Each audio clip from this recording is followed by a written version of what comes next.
in addition to those tours. This is our adventure room.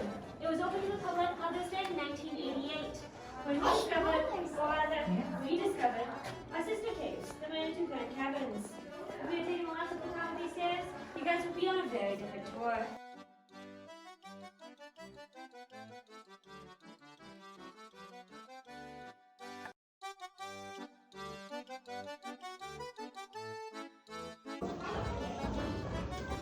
And welcome to our Oriental Gardens. Have you seen those cracks in the stone before? Here they are. This is our lifeline, as it signifies the start of the life of our cave. Now, when that water got through that crack all those millions of years ago, it had changed. By the time it got down here, it was no longer water. It had mixed with carbon dioxide to become carbonic acid. Carbonic acid is a very weak natural acid that us humans find quite delicious. Oddly refreshing. I'm personally a big fan. You guys know what it is in our day-to-day life? Oh, the soda. Soda. Yep. Coca-Cola, Mountain Dew, anything with bubbles, anything with carbonation has a little bit of carbonic acid. Now you drink too much soda, you get cavities. Carbonic acid, you get some calcite-rich limestone, you get cavities. As that seeps away at those stones, creating its own pockets. Then, as the mountain skids off the sea level, the water line begins to recede.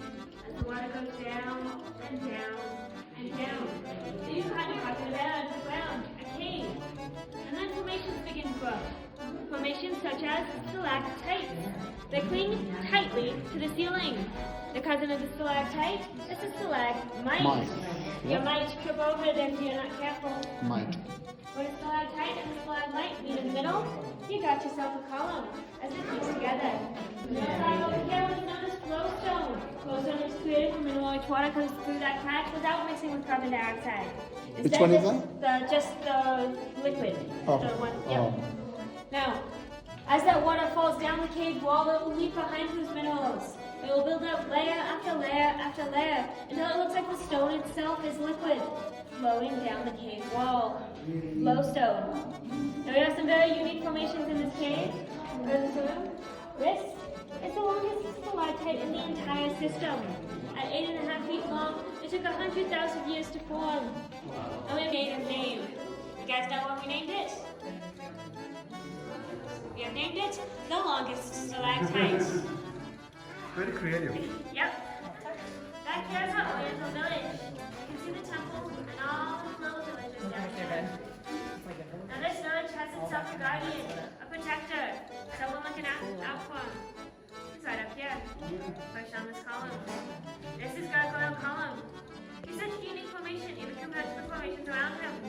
We're not entirely sure how he formed this way.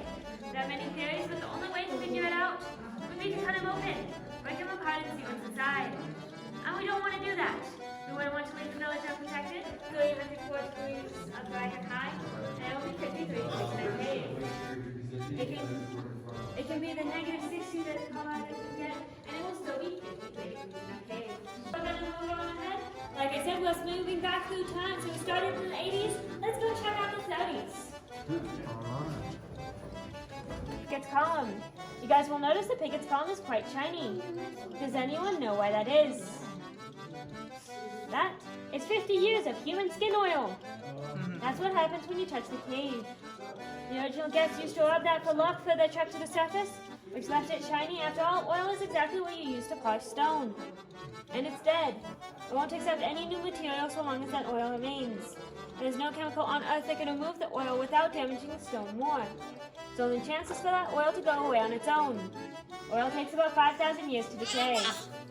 So it'll be a few thousand years before we see significant growth. But we do want to see that growth. We don't want this to heal, and we don't want it happening to any other formations. This is why we ask you guys to please do not touch the cave walls. As we head to the next room, I'll put on a curtain now. Have a look up. Like I said, best view directly below it.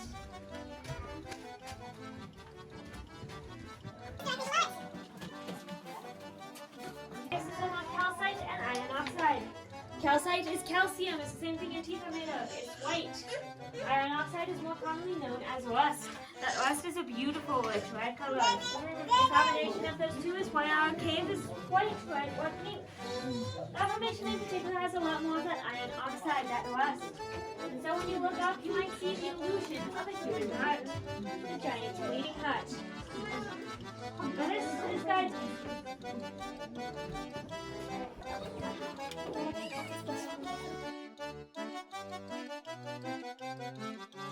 About 20 or 30 feet down. Formation we have lit up all nice and pretty for you. Does anyone else see the open sharp mouth of jaws?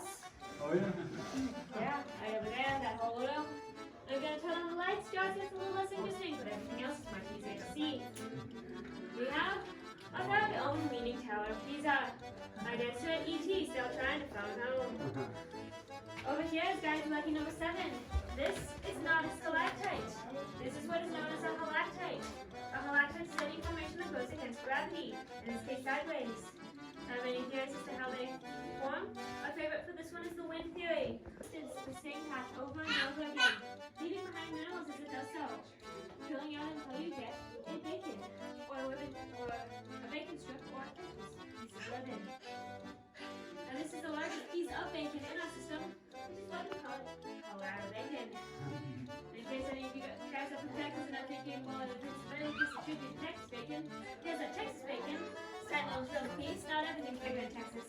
Now we are heading right back down those stairs once again. What you will see in order is banded travertine or cave onyx, followed by bruiser. Definitely one of the person behind you, our bruiser. He is our cave champion. He's knocked out more guests and guides than any other formation in our cave. Doors into our cave coral reef and our crystal palace. I'll explain what I mean by all that in the following room. This is a cave onyx. Cave onyx. Okay. Cave onyx. And it's called Zephyr's Stone because Zephyr is the Greek god of the west wind. He visited us in our cave once. I left his footprint on our ceiling. You can see there's the ball of his foot, there's his heel, his toes, we covered it under the lip.